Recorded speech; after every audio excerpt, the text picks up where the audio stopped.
بسم اللہ الرحمن الرحیم۔ السلام علیکم۔ ہمارے چینل کہانی ہب آفیشیل میں خوش آمدید۔ ناظرین، میں آج آپ کے لیے انتہائی خوفناک اور دلچسپ کہانی لے کر آئی ہوں، لیکن کہانی شروع کرنے سے پہلے آپ سے گزارش ہے کہ اگر آپ نے ہمارا چینل سبسکرائب نہیں کیا تو آپ ہمارے اس چینل کو سبسکرائب کر لیجئے اور بیل آئیکن کو بھی پریس کر لیں تاکہ ہر نئی آنے والی ویڈیو بآسانی آپ تک پہنچ سکے۔ میں اپنی تعلیم مکمل کر چکا تھا اور 7 سال کے بعد اپنے پیارے ملک، اپنے حسین گاؤں پھول نگر واپس آ رہا تھا۔ میں نے اپنے گھر اطلاع کر دی تھی، چنانچہ وہ ایئرپورٹ پر پہلے سے ہی موجود تھے۔ مجھے دیکھتے ہی انہوں نے گلے سے لگایا۔ والدین کی شفقت سمیٹنے کے بعد میں نے اپنے چھوٹے بھائی ریحان کو گلے سے لگایا اور پیار کیا۔ اس کے بعد ہم اپنے گاؤں کی سرزمین پہنچ گئے۔ گھر پہنچتے ہی ایک ہجوم سا لگ گیا۔ گاؤں کے لوگ جوک در جوک ملنے آ رہے تھے کہ امام صاحب کا بیٹا امریکہ سے تعلیم مکمل کر کے گھر آیا ہے۔ پھر میں نے اپنے دوستوں یاروں سے ملاقات کی اور خوب ساری گپیں لگائی، گاؤں کی یادیں تازہ کی۔ اس کے بعد دوپہر کا کھانا کھایا۔ اس کے بعد چونکہ میں سفر کی وجہ سے تھک چکا تھا، لہٰذا اپنے کمرے کی طرف روانہ ہو گیا اور خواب خرگوش کے مزے اڑانے لگا۔ شام کو پہلے تو فریش ہوا، پھر ایک کپ چائے پی۔ اس کے بعد عصر کی نماز پڑھنے مسجد کی طرف روانہ ہو گیا۔ نماز کے بعد میں گھر آیا۔ والد صاحب ادھر مسجد میں ہی رہے۔ والد صاحب مغرب کی نماز ادا کر کے گھر لوٹتے تھے۔ میں چونکہ پی ایچ ڈی مکمل کر چکا تھا، اس لیے میں نے نوکری کی تلاش شروع کر دی اور جلد ہی مجھے گورنمنٹ کالج میں پروفیسر کی جاب مل گئی۔ تنخواہ بہت اچھی تھی، لہٰذا میرے والدین مجھ سے بہت خوش تھے۔ ایک روز میرے والد صاحب عصر کی نماز کے بعد گھر آئے اور جائے نماز، تسبیح اور چند دیگر چیزیں لے کر جلدی مسجد واپس چلے گئے۔ میں نے پوچھنے کی کوشش کی مگر انہوں نے موقع ہی نہ دیا۔ مغرب کے بعد جب وہ واپس آئے تو کچھ پریشان سے لگ رہے تھے۔ رات کا کھانا کھانے کے بعد میں نے والد صاحب سے پوچھا، ابا جان خیر تو ہے نا؟ آپ شام کو گھر آئے اور بنا کچھ بتائے واپس، اور اب بھی آپ کے چہرے سے پریشانی صاف ظاہر ہو رہی ہے۔ بیٹا زین، کچھ نہیں، بس ایک اہم کام سر پر آن پڑا ہے، بس اسی کی کڑیاں سلجھا رہا ہوں۔ آج شام کو قریبی گاؤں کنگن پور سے 2 عمر رسیدہ میاں بیوی آئے اور آتے ہی پہلے تو زاروں کی طرح رونے لگے۔ میں نے انہیں بڑی تسلی دی اور چپ کروایا کہ اللہ تعالیٰ پر بھروسہ رکھیں، سب بہتر ہو جائے گا۔ انہوں نے بتایا کہ ہمارے گاؤں کے قریب ایک حویلی ہے جسے پرانی حویلی کے نام سے جانا جاتا ہے۔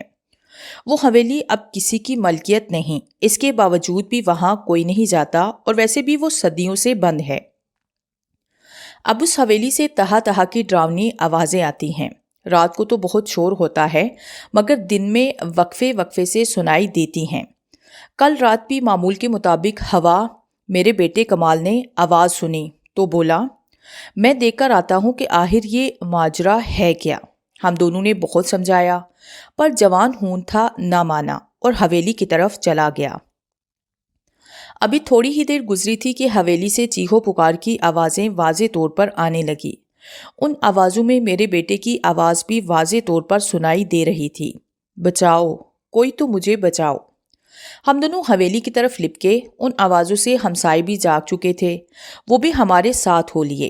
حویلی کے صدر دروازے پر پہنچے تو دیکھا کہ وہاں پر میرے بیٹے کا جسم بے حس و حرکت پڑا تھا۔ پوسٹ مارٹم پر پتہ چلا کہ کسی خونی درندے نے بڑی بے رحمی کے ساتھ اسے چیر پھاڑ ڈالا ہے۔ اس کے بعد ہمارے گاؤں کے ماسٹر صاحب، جن کی دکان بھی ہے، چند دن کی بات ہے، وہ ہر روز شام کو دکان بند کر کے گھر آ جاتے تھے، پر ایک دن واپس نہیں آئے۔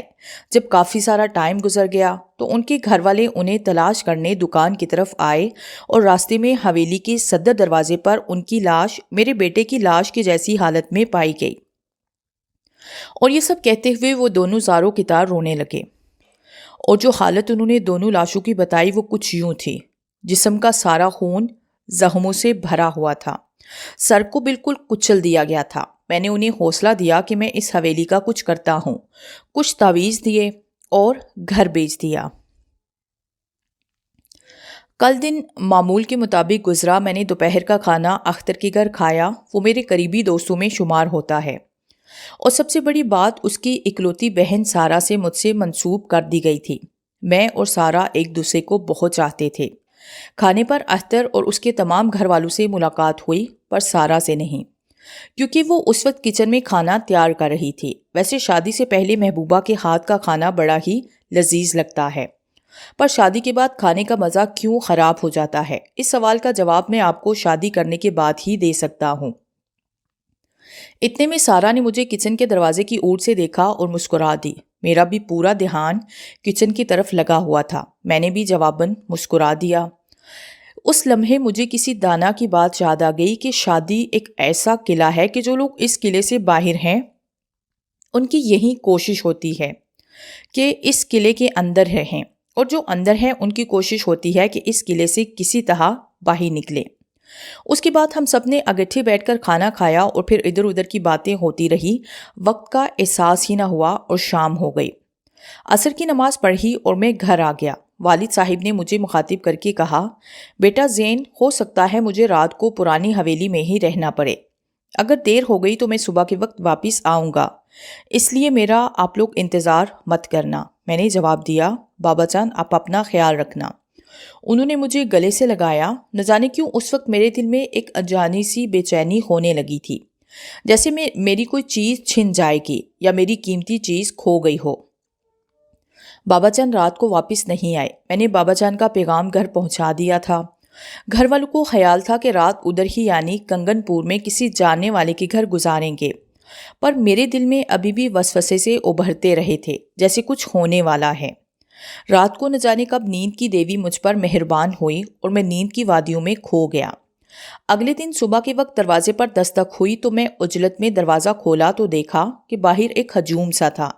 میرے ذہن میں آیا، آخر کیا ماجرا ہے؟ لوگوں نے کس کی میت اٹھائی ہوئی تھی؟ جلدی سے میرے قریب دو فرد آئے اور بولے، آپ مولوی صاحب کے بیٹے ہیں؟ میں نے اس بات میں سر ہلایا۔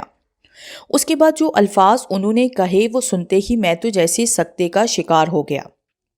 وہ بولے، کل شام مولوی صاحب پرانی حویلی گئے تھے تاکہ جو بے گناہ لوگ اس حویلی کی وجہ سے موت کے گھاٹ اتر گئے اور جوان اموات کا سلسلہ شروع ہے اس کا تدارک کیا جائے، پر آج صبح ان کی لاش بے حس و حرکت حویلی کے دروازے سے باہر زمین پر ملی۔ جب میں نے یہ الفاظ سنے تو ایسے محسوس ہوا جیسے پاؤں کے نیچے سے زمین ہی نکل گئی ہو، پر کیا ہو سکتا تھا؟ سچ کا سامنا تو کرنا ہی تھا۔ میں وہیں پھوٹ پھوٹ کر رونے لگا۔ چنانچہ مجھے ایسا محسوس ہونے لگا جیسے میری ٹانگوں میں جان ہی نہ رہی ہو۔ میں گرنے لگا تھا کہ ان دو نوجوانوں نے مجھے سہارا دیا۔ یہ دیکھتے ہوئے میرے باقی گھر والے بھی نکل آئے، اور جب انہیں پتہ چلا کہ ان کی دنیا تباہ ہو چکی ہے تو ان کا حال بھی میری ہی طرح کا تھا۔ ہم اپنے بابا کی لاش کے ساتھ لپٹ لپٹ کر رو رہے تھے۔ ہم کبھی تو بابا کے چہرے پر بوسہ دیتے اور کبھی ہلاتے کہ شاید سو گئے ہیں، ابھی اٹھ جائیں گے۔ لوگ ہمیں حوصلہ دیتے رہے پر ہماری تو دنیا ہی اجڑ چکی تھی۔ شام 4 بجے میرے بابا کو سپرد خاک کر دیا گیا اور وہ اپنی آرام گاہ میں منتقل ہو گئے۔ ہماری پوری رات بابا کو ہی یاد کرتے کرتے گزر گئی۔ نہ جانے کب مجھ پر غنودگی طاری ہوئی اور میں جہاں تھا وہیں پڑا سو گیا۔ خواب میں میرے والد صاحب نظر آئے۔ ایک بہت ہی خوبصورت مقام تھا جہاں طرح طرح کے پھول لگے تھے۔ ہر طرف سبزہ ہی سبزہ تھا۔ ان کے بیچ میں میرے والد صاحب کھڑے مسکرا رہے تھے۔ مجھے مخاطب کیا، بیٹا کبھی ہمت نہ ہارنا اور پرانی حویلی کی شیطانیت کو سبق سکھا کر چھوڑنا، میرا ادھورا کام مکمل کرنا۔ خدا تمہاری مدد فرمائے گا۔ ڈرنا مت، کیونکہ رحمان بڑا ہے شیطان سے، اور شیطان کچھ بھی نہیں بگاڑ سکتا رحمان کا۔ اس کے بعد میری آنکھ کھل گئی۔ فجر کی اذان گونجنے لگی تھی۔ میں نے خواب کا ذکر کسی سے نہ کیا اور اس معاملے کے بارے میں سوچنے لگا۔ تھوڑی دیر کے بعد سارہ اور اس کی والدہ ہمارے لیے ناشتہ لے کر آئی، پر ہمارا تو سب کچھ چھن چکا تھا۔ سارہ اور اس کی والدہ کے بے حد اصرار پر ایک دو نوالے بمشکل حلق سے نیچے اتارے۔ اس وقت سارہ نے مجھے کافی حوصلہ دیا تھا۔ اب مجھے دور ایک امید کی کرن دکھائی دینے لگی تھی۔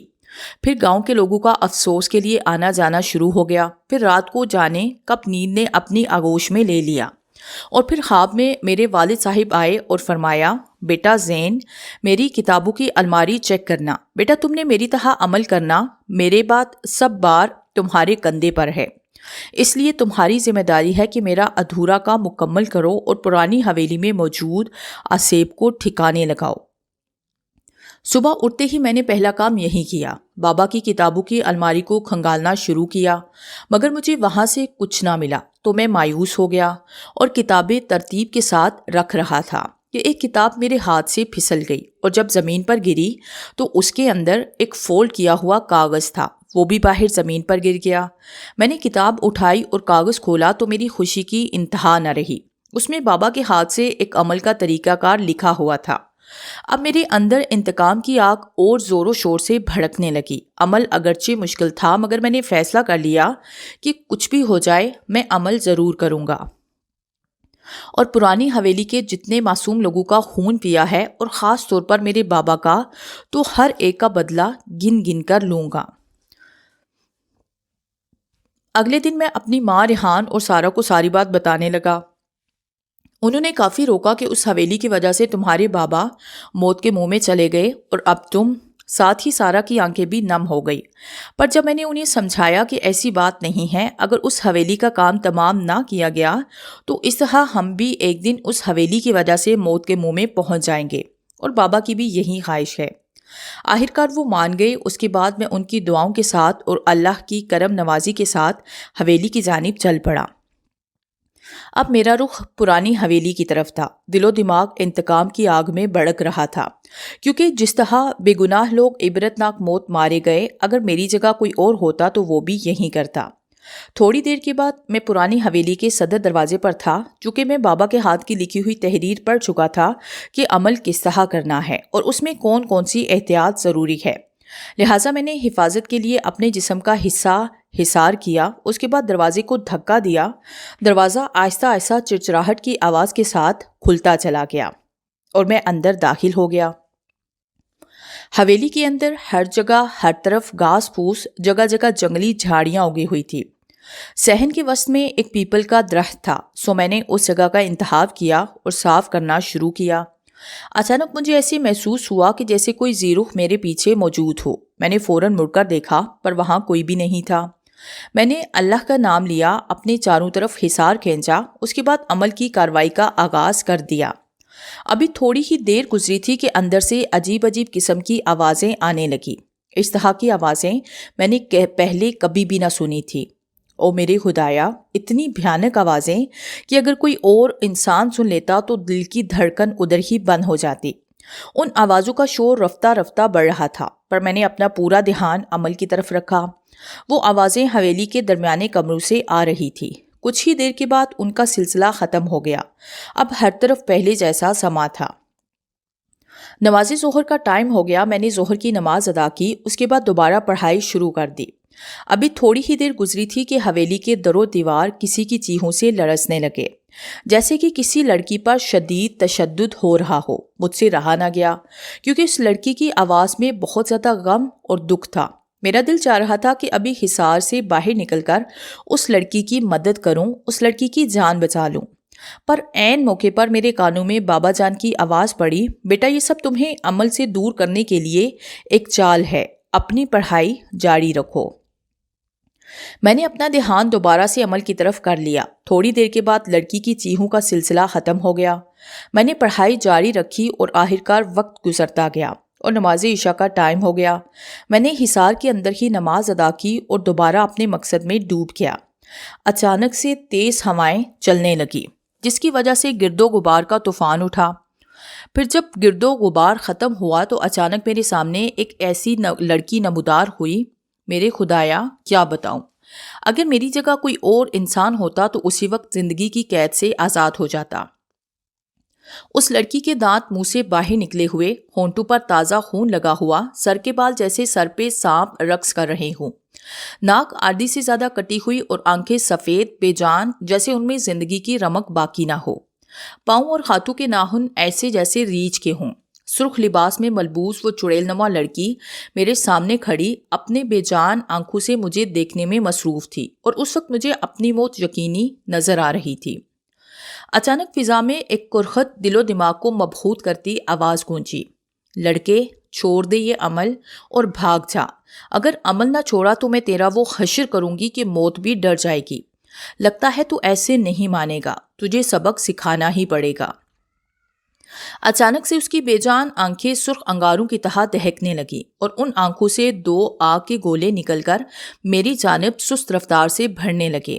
میرا دل چاہ رہا تھا کہ ابھی بھاگ جاؤں, پر پھر بابا جان کی آواز میرے کانوں میں پڑی, حصار سے باہر نہ نکلنا بیٹا, یہ تمہارا کچھ بھی نہیں بگاڑ سکتی. اب وہ آگ کے گولے میرے بالکل قریب تھے کہ حصار سے ٹکرا کر وہیں ختم ہو گئے. جب چڑیل نما لڑکی نے یہ دیکھا کہ اس کا وار ناکام ہو گیا ہے تو وہ غصے میں اور ہو گئی اور مجھے مخاطب کر کے بولی, لڑکے تو اپنے والد کو تو ویسے ہی کھو چکا ہے, اب کیا اپنے چھوٹے بھائی اور ماں کو بھی کھونا چاہتا ہے؟ یہ بات سنتے ہی میرا خون کھولنے لگا. میں نے پڑھائی اونچی آواز میں شروع کر دی. اب وہ تڑپنے لگی, کسی سام کی طرح زمین پر بل کھانے لگی اور ساتھ ہی غائب ہو گئی. ابھی تھوڑی ہی دیر گزری تھی کہ میری حیرانگی میں اضافہ ہو گیا, کیونکہ میرے سامنے گھٹنے ٹیکے میری ماں اور چھوٹا بھائی تھے. ماں بولی, بیٹا چھوڑ دو اس عمل کو, اگر تم نے نہ چھوڑا تو وہ ہمیں مار دے گی. پھر میرا معصوم بھائی ریحان بولا, بھیا آؤ گھر چلیں ورنہ وہ مجھے مار دے گی, اور وہ سسکنے لگا. پھر میں نے فیصلہ کر لیا کہ کچھ بھی ہو میں اپنی ماں اور بھائی کو کھونے نہیں دوں گا, اور حصار سے باہر قدم رکھنے ہی والا تھا کہ میرے بابا جان کی آواز سماعتوں سے ٹکرائی, زین بیٹا پڑھائی جاری رکھو, یہ سب تمہاری نظروں کا دھوکہ ہے اور کچھ بھی نہیں. میں نے پھر اونچی آواز میں پڑھنا شروع کیا اور وہ دونوں غائب ہو گئے. میں سمجھ گیا تھا کہ یہ اس چڑیل نما لڑکی کی چال تھی, وہ کامیاب نہ ہو پائی. اب کوئی خوفناک واقعہ پیش نہ آیا اور میں نے عمل جاری و ساری رکھا. تھوڑی دیر کے بعد فجر کی اذان کا وقت ہونے والا تھا اور فجر کی نماز کے ساتھ ہی میرا عمل اپنے اختتام کو پہنچ جانا تھا. تقریباً 1 گھنٹے بعد فجر کی اذان ہر طرف گونجنے لگی. میں نے فجر کی نماز ادا کی, پھر اپنا عمل شروع کیا. حویلی کے در و دیوار جیسے کانپنے لگے. ایک طوفان آ گیا, مٹی اڑنے لگی, درختوں کی شاخیں تیز ہوا کی وجہ سے ٹوٹنے لگی, ساتھ ہی خوفناک قسم کی آوازیں آنے لگی. میرا بہت برا حال ہونے لگا اور یہ سلسلہ تقریباً کوئی 35 منٹ تک جاری رہا. اس کے بعد آہستہ آہستہ ماحول پر سکوت چھانے لگا. اب میرے سامنے وہ چڑیل نما لڑکی تھی جو ہاتھ جوڑ کر کھڑی تھی. بولی, 100 سال گزر گئے, حویلی میں کوئی مجھے زیر نہ کر سکا, لیکن آج تو نے مجھے اپنا غلام بنایا. میں نے کہا, ان تمام بے گناہ اموات اور خاص طور پر اپنے بابا کی موت کے بارے میں پوچھا تو اس نے جواب دیا, ان سب اموات کے پیچھے ایک کہانی ہے, ایک سچی کہانی. میں نے کہا, جلدی بتا اپنی اصلیت ورنہ جلا کر تجھے ختم کر دوں گا. وہ پھر اپنی قہر آلود آنکھوں سے میری طرف دیکھتے ہوئے بولی, کوئی 100 سال پہلے کی بات ہے. میں اور میرا پتی کنال اس حویلی میں رہتے تھے اور خوشی خوشی زندگی بسر کر رہے تھے. میں ایک امیر خاندان سے تھی جبکہ کنال مڈل طبقے سے تعلق رکھتا تھا. ہم نے والدین کی مرضی کے خلاف شادی کی. کنال مجھے بہت چاہتا تھا اور میں بھی اسے بہت پیار کرتی تھی. ایک صبح کنال چھٹی کے دن دفتر کا بہانہ بنا کر گھر سے نکلا تو میں سمجھی شاید کام زیادہ ہو, اس لیے چھٹی کے دن بھی کنال کام پر جا رہا ہے. اس کے جانے کے بعد میں گھر کا سودا صرف لینے بازار کی طرف روانہ ہوئی. راستے میں میری نگاہ سڑک کے ساتھ واقع ایک ہوٹل کی پارکنگ ایریا کی طرف اٹھی جہاں کنال کی گاڑی کھڑی تھی. مجھے شک سا ہوا کہ کنال اس وقت ہوٹل میں کیا کر رہا ہے. میں نے گاڑی پارک کی اور ہوٹل کے اندر داخل ہو گئی. ایک لمحے کے لیے تو میں پتھر کی ہو گئی. کنال اور اس کے ساتھ ایک لڑکی ہاتھوں میں ہاتھ ڈالے کافی پی رہے تھے. میرے تو اوسان ہی خطا ہو گئے. مجھے ایسے لگا جیسے میرے پاؤں سے زمین سڑک گئی ہو. آخر میں نے ہمت کر کے چپکے سے کنال اور اس لڑکی کے بائیں سائڈ والے ٹیبل پر منہ دوسری طرف کر کے بیٹھ گئی تاکہ اگر وہ دونوں دیکھ بھی لیں تو انہیں میرا چہرہ نظر نہ آئے. اس کے بعد میں نے ان کی باتوں پر دھیان دیا. کنال اس لڑکی سے مخاطب ہوا, سونالی میری جان, میری زندگی بس تھوڑا اور صبر کر لو. ویسے بھی اب میری اور لکشمی کی شادی ہو چکی ہے اور اگر اسے کسی طرح موت کے منہ دھکیل دیا جائے تو اس کی ساری جائیداد میرے نام ہو جائے گی اور پھر اس کے بعد ہم دونوں شادی کر لیں گے. زندگی آرام سے عیش و عشرت کے ساتھ گزرے گی. یہ سنتے ہی جیسے میرے کانوں کے پردے پھٹ گئے ہوں, جیسے میرے ارد گرد دھماکے ہو رہے ہوں. مجھے ایسے محسوس ہوا جیسے میری روح میرا ساتھ چھوڑ رہی ہو. میری آنکھیں پتھرا گئی. میں وہاں سے چپکے سے اٹھی اور گھر کی طرف روانہ ہو گئی۔ گھر پہنچ کر میں پھوٹ پھوٹ کر روئی کہ جس شخص کی خاطر میں نے اپنے والدین کی مرضی کے خلاف ہو گئی، جس کے لیے میں نے اپنا گھر بار سب کچھ چھوڑ دیا، آج وہی کسی دوسری لڑکی سے محبت کا دم بڑھ رہا ہے اور مجھ سے محض دولت کی خاطر شادی رچائی، جھوٹا مکار فریب دیا مجھے۔ اب مجھے غصہ آ رہا تھا اپنے آپ پر بھی اور فریبی کنال پر بھی کہ میں بھی کتنی بیوقوف تھی کہ کنال جیسے گھٹیا انسان کے فریب میں آ گئی۔ اب میں نے عہد کر لیا تھا کہ کچھ بھی ہو جائے کنال کو اپنی جائیداد سے ایک پائی تک نہیں دوں گی۔ شام کو کنال واپس آیا اور آتے ہی مجھے باہوں میں بھر لیا۔ جانے من تمہارا دن بہت بور گزرا ہوگا۔ میں جو نہیں تھا نا میری جان، میرا بھی کچھ ایسا ہی حال تھا۔ دفتر میں دل نہیں لگ رہا تھا، تمہارے بنا میرا ایک ایک پل اذیت میں گزر رہا تھا۔ اس کا چہرہ صاف بتا رہا تھا کہ وہ یہ سب باتیں دل سے نہیں بلکہ دماغ سے کہہ رہا تھا۔ معمول کے مطابق رات کو ہم کھانے کی ٹیبل پر بیٹھے اور کھانا کھایا۔ اس کے بعد میں نے اپنے اور کنال کے لیے چائے بنائی۔ اس کے بعد میں نے کنال کو مخاطب کیا، کنال کیا تم مجھ سے سچی محبت کرتے ہو اور تم نے میری محبت میرے پیار کی وجہ سے مجھ سے شادی کی یا محض دولت کی خاطر؟ اب کنال چونک پڑا اور تعجب سے میری طرف دیکھا۔ میرے چہرے سے غصہ صاف ظاہر ہو رہا تھا۔ کنال اپنی کرسی سے اٹھا اور میرے قریب آ گیا۔ میرے بالوں میں ہاتھ پھیرتے ہوئے بولا، کیوں لکشمی میری جان، مجھ پر کسی قسم کا شک ہے کیا؟ میں نے کوئی جواب نہ دیا۔ اس پر کنال کے چہرے سے گھبراہٹ صاف عیاں تھی۔ اب اسے مجھ پہ شک ہو گیا تھا کہ شاید لکشمی کو سونالی کے بارے میں پتا ہے کہ اچانک کنال اونچے اونچے کہے لگانے لگا، لکشمی اگر تم سننا ہی چاہتی ہو تو سنو، میں نے تم سے صرف اور صرف تمہاری دولت کے لیے شادی کی تھی۔ میرا پیار، میری محبت، میرا عشق، میرا سب کچھ سونالی ہے، سمجھی؟ اب سن لیا نا تم نے؟ میں بھی غصے سے اس پر ٹوٹ پڑی۔ کنال کان کھول کر سن لو، تمہیں میری جائیداد سے ایک ٹکا بھی نہیں ملے گا۔ پھر ہم دونوں میں بحث شروع ہو گئی اور اس دوران کنال نے ٹیبل کے اوپر پڑا ہوا پھولوں کا گلدان جو کافی وزنی تھا اسے میرے سر پر دے مارا۔ گلدان باریک ہونے کی وجہ سے جسے میرے سر سے ٹکرایا تو خون کا ایک فوارہ میرے سر سے نمودار ہوا۔ میں نے اٹھنے کی کافی کوشش کی مگر ناکام رہی۔ سامنے صوفے پر بیٹھ کر کنال مسکرا رہا تھا۔ پھر میں نے سرک کر ٹیلی فون کی جانب جانا شروع کیا، لیکن جب ٹیلی فون تک پہنچی عین اسی وقت میرے سر پر جہاں سے خون بہہ رہا تھا اس جگہ زور سے کنال نے لات رسید کی اور میری روح اسی وقت زندگی سے آزاد ہو گئی۔ اس کے بعد کنال اور سونالی نے میری لاش کو قریبی گاؤں کے ایک دیہاتی کو مختصر رقم دے کر ٹھکانے لگانے کا کام سونپ دیا۔ اس کے بعد کنال اور سونالی نے شادی کر لی اور میری دولت پر عیش کرنے لگے۔ ادھر اس دیہاتی نے میری لاش کو ایک عامل کے حوالے کیا کیونکہ عامل نے اسے بھاری رقم دی تھی۔ اس نے میری لاش جلانے کی بجائے اسے بیچ دی۔ عامل نے میری لاش پر چلا کاٹنا شروع کیا اور چند ہی دنوں میں اس نے میری روح اپنے قبضے میں کر لی۔ وہ میری تمام تر حقیقت بھی جان چکا تھا۔ میں نے اسے بہت سمجھایا کہ بس چند منٹ کی مہلت دے تاکہ میں کنال اور سونالی سے اپنی موت کا بدلہ لے سکوں، لیکن وہ نہ مانا۔ میں کر بھی کیا سکتی تھی؟ میں آخر اس کی غلام بن چکی تھی۔ عامل مجھ سے طرح کے کام لیتا تھا، اچھے بھی اور برے بھی۔ عامل ایک دن کسی کام سے دوسرے شہر جا رہا تھا کہ راستے میں اس کی گاڑی کا ایکسیڈنٹ ہو گیا جس میں وہ مارا گیا اور میں آزاد ہو گئی۔ اب میرا رخ اپنی حویلی کی جانب تھا جہاں پر کنال اور سونالی میری دولت پر، میری جائیداد پر رنگ رلیاں منا رہے تھے۔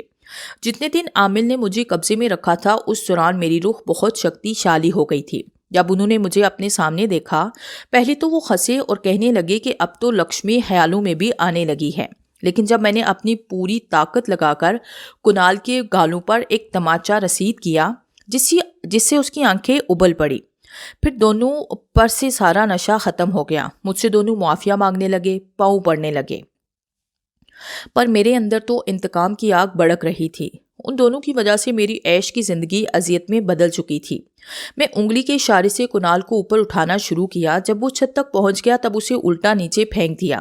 جیسے ہی اس کا سر زمین سے ٹکرایا کنال کا سر کیمے میں تقسیم ہو چکا تھا۔ اس کے بعد سونالی کی واری تھی۔ سونالی نے مجھ سے ایک بہت بار معافیا مانگی، بہت منت سماجت کی، پر میں نے ایک نہ سنی اور اس کی طرف ایک پھونک ماری، ساتھ ہی اس کے جسم کو گرمی لگنا شروع ہو گئی۔ جو گرمی بڑھنے لگی تو وہ تڑپنے لگی اور آخرکار گرمی کی شدت اتنی بڑھ گئی کہ اسے آگ نے اپنی لپیٹ میں لے لیا اور وہ وہیں ڈیر ہو گئی۔ پھر وہ خاموش ہو گئی۔ میں یہ سب کچھ سن کر بہت زیادہ حیران بھی تھا اور خوفزدہ بھی۔ تھوڑی دیر کے بعد لکشمی کی روح نے ایک سرد آہ بھری۔ پھر میں نے اس سے اپنے والد اور دوسری اموات کے بارے میں دریافت کیا، جس کے جواب میں اس نے بتایا کہ عامل نے مجھ پر عمل کر کے مجھے قہر بنا دیا ہے۔ اب میں جب تک کسی کا خون نہ پی لوں چین نہیں ملتا۔ میں جب درندگی کی حد تک پہنچ کر کسی کا خون پیتی ہوں تو پھر مجھے سکون ملتا ہے، اور تمہارا بابا اور باقی اموات بھی میں نے اسی لیے کی، اور اب تمہاری باری ہے۔ اچانک وہ میری طرف کسی بھوکی شیرنی کی طرح بڑھی۔ اس کی آنکھوں سے آگ نکل کر میری جانب بڑھ رہی تھی۔ میں نے مٹھی بھر مٹی لی اور پھونک مار کر لکشمی کی طرف پھینک دی۔ اسی وقت اسے آگ لگ گئی۔ وہ بہت چلائی، منت سماجت کی، پر آخرکار آگ بڑھتی ہی چلی گئی۔ اس کی چیخو پکار اس آگ میں ہمیشہ کے لیے دب گئی۔ ساتھ ہی یہ طوفان آیا، درخت جڑوں سے اکھڑنے لگے، ہر طرف مٹی ہی مٹی اڑنے لگی۔ ایسا طوفان میں نے آج تک نہیں دیکھا تھا۔ تھوڑی دیر کے بعد طوفان چھٹ گیا۔ میں نے خدا کا شکر ادا کیا اور گھر کی طرف روانہ ہو گیا۔ گھر پہنچا تو گھر والوں نے مجھے گلے سے لگایا، ساتھ ہی گاؤں والوں نے بھی۔ پھر کچھ عرصے کے بعد میری سارا سے شادی ہو گئی۔ کالج میں میرے گریڈ بڑھتے بڑھتے میں پرنسپل کے درجے تک جا پہنچا۔ سارا نے شادی کے کچھ عرصے کے بعد 2 بچوں کو ایک ساتھ جنم دیا۔ میں، سارا، والدہ اور چھوٹا بھائی آرام دہ زندگی گزار رہے ہیں، مگر میں آج جب بھی ماضی کے دریچوں میں جھانکتا ہوں تو غم اور خوف کی ایک لہر میرے جسم میں سرایت کر جاتی ہے۔ میری آنکھوں سے آنسو اور چہرے سے خوف صاف دکھائی دینے لگتا ہے۔ اور آج لوگ ہر شام پھول نگر کی مسجد امام کی جگہ ان کے بیٹے محمد زین کے پاس آتے ہیں، کیونکہ بابا کے بعد گدی میں نے سنبھال لی تھی۔